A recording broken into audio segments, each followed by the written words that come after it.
Yo, what's up guys? Gusto niyo bang i-download yung mga pangarap nyong mga apps? And katulad ng YouTube, IG, tsaka yung Chrome. Yan, gusto niyo bang i-download yan guys? So, ang unahin nyo, punta kayo sa settings. Papakita ko din sa inyo guys na hindi na pwede mada-download yan, pero mada-download natin. So, punta tayo sa about. And then yung version natin yan, talagang hindi na mada-download yung mga ganyang apps, kaya tuturuan ko kayo kung paano yan may da-download guys.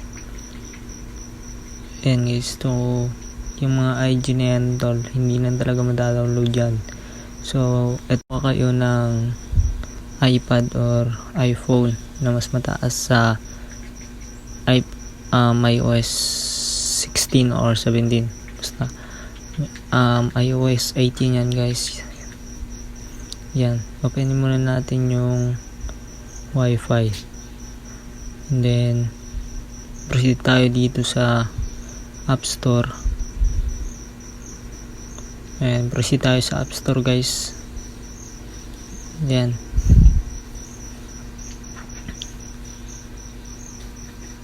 punta muna tayo sa settings para makita nyo na iOS 18 talaga yan. Ganyan lang guys para ma-download natin. Kailangan nyo talagang yan yung iOS 18 or 16 guys para maka-download kayo ng apps. Pero tong iPhone 6 ko hindi na pwede maka-download yan. Tignan nyo naman guys, iOS 18 yan. So ang kailangan nyo gawin guys is login nyo yung ano nyo, Apple ID nyo. Katulad yung sa akin, Apple ID yung ginamit ko, tong iPhone 7 and then tong iPad mini. So pinag-connect ko yung Apple ID ko, so linagay ko yung Apple ID dito sa iPad. So kaya pwede natin ma-download yung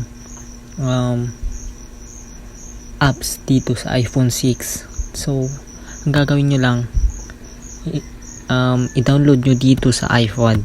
So para ma-download nyo, pag naka-download na yan guys, matik na yan na maipapasok dito sa iPhone 6 yung ating dinownload sa iPad. So tignan nyo na lang guys na talagang legit yan. So katulad nyan, dinownload ko yung Spotify.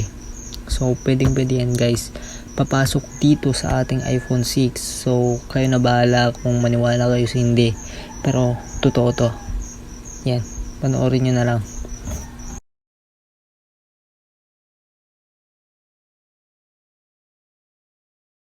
So pagkatapos nga natin mailagay yung password natin sa Apple ID, yan, download na natin yan. So magbabak lang muna tayo dyan and hintayin natin ma-download yung apps, tsaka tayo mag-proceed dito sa ating iPhone 6. So ayan lang, hintayin nyo na lang. Yan nga guys, pagka-download natin dito sa Spotify, and mag-proceed na tayo sa iPhone 6.